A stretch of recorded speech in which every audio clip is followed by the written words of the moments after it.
आज ना हम बात करेंगे परमेश्वर के बारे में कि हमारा परमेश्वर बहुत महान है और वो हमसे बहुत प्रेम करता है और हमारा परमेश्वर अकाल में आशीष देने वाला परमेश्वर है। हमें चिंता करने की ज़रूरत नहीं है।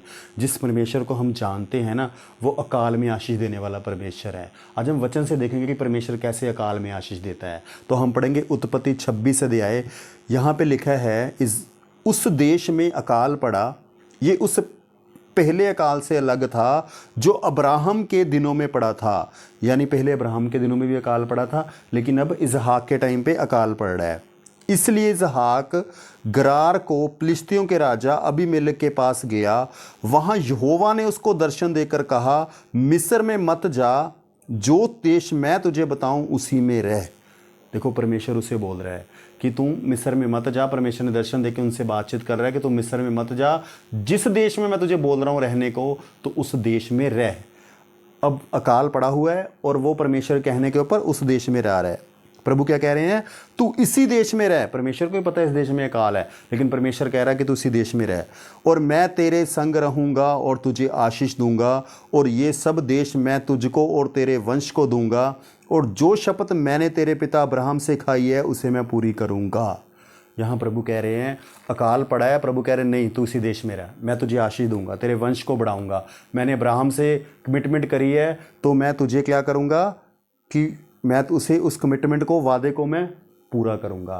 तो यहाँ से ना एक बात समझ आती है कि हमारा परमेश्वर इतना महान है कि वो हमें अकाल में भी ब्लेस करेगा।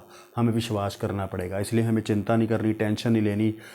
अकाल में भी हमारा परमेश्वर ब्लेस करने वाला है। अगर उसने इसहाक को ब्लेस किया है ना, तो हमें भी करेगा, क्योंकि इसहाक का भी परमेश्वर वही है, अब्राहम का परमेश्वर वही है जो हमारा परमेश्वर है।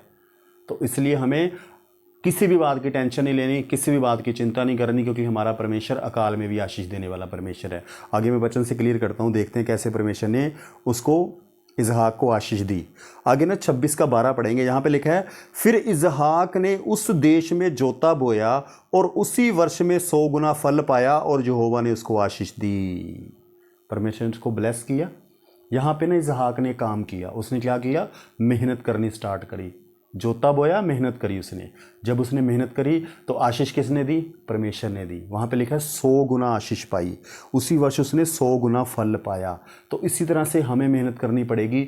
अकाल भी होगा तो परमेश्वर हमारे हाथ के कामों में उस अकाल में भी आशीष देगा। अकाल भी होगा, हम मेहनत करेंगे, परमेश्वर वहाँ पर क्या करेंगे? हमें आशीष देंगे।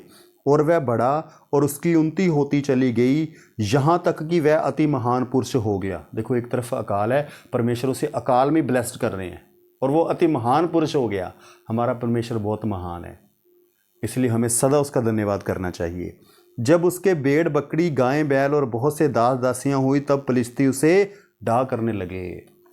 देखो, अब जब परमेश्वर उसको ब्लेस कर रहा है, तो उसके आस पड़ोस के लोग सब क्या कर रहे हैं? उससे जलन कर रहे हैं।